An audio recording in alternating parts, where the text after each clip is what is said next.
Co-chair of the Greens group in the European Parliament, EP, Rebecca Harms has strongly condemned a prison sentence handed down to today's Zaman editor-in-chief Bülent Kenes for allegedly insulting President Recep Tayyip Erdoğan in one of his Twitter posts, saying that the European Court of Human Rights, ECtHR, must be involved in Kenes's case as well as those of other journalists. Kenes was given a suspended prison sentence of 21 months by an Ankara court last week. The ruling was made public on Tuesday. Describing the prison sentence given to Kenes as proving that there is no justice in Turkey for journalists who criticize President Erdoğan, Harms told today's Zaman, "This is a court ruling fulfilling the will of the president." Nearly 2 years in prison for a tweet is a scandalous decision which must be strongly condemned. The European Court of Human Rights must be involved in this and in other similar cases. Pressure on journalists has been rapidly increasing in Turkey over the past several years. It has almost become a daily occurrence for Erdoğan and Justice and Development Party, AK Party, officials to sue journalists either for their reports or simply because of tweets they dislike. Many journalists are facing terrorism charges or charges related to insulting of state officials.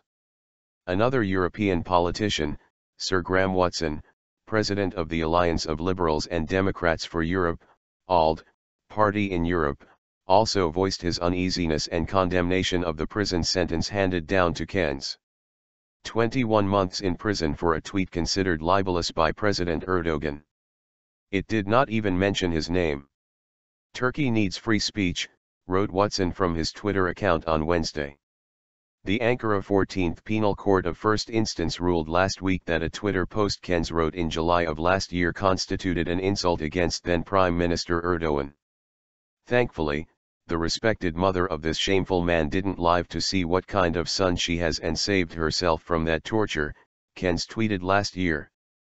The tweet didn't include Erdoğan's name, even though he claimed that it was directed against him and considered the word shameful an insult to his dignity.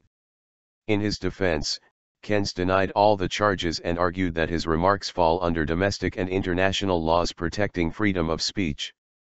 The prison sentence given to Kenes also attracted criticism from Barry White, the Britain-based National Union of Journalists, NUJ, representative of the European Federation of Journalists, EFJ, who said the punishment of the journalist is yet another attack on freedom of expression and is to be condemned.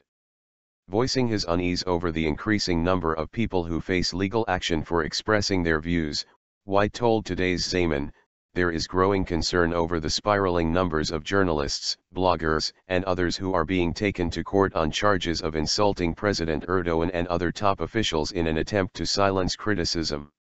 This is unacceptable in a democracy. The recent elections sent out a clear message that these freedoms must be defended." The results of the June 7 general election deprived the AK party, which ruled Turkey as a single-party government since 2002, of the minimum number of parliamentary seats needed to continue its single-party rule for another term. The loss of support for the AK party has been interpreted as a result of the party and Erdoğan's growing authoritarianism, their lack of respect for dissent and their crackdown on any criticism.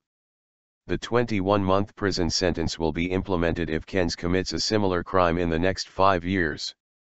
The delay of prison sentences in cases related to media freedom is an infamous measure employed by Turkish courts to silence journalists and critics. The Turkish authorities believe putting journalists on probation for 5 years will strongly discourage them from criticizing the country's authorities. This is not the first time Kenes has faced a criminal charge from a top official. Last month, Kenes faced 6 charges over his tweets in a single day after Prime Minister Ahmet Davutoglu filed complaints against him.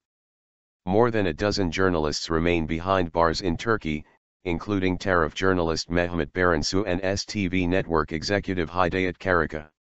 Zaman daily editor-in-chief Ekrem Dumanel was also detained for a week after his newspaper was raided by police in December 2014.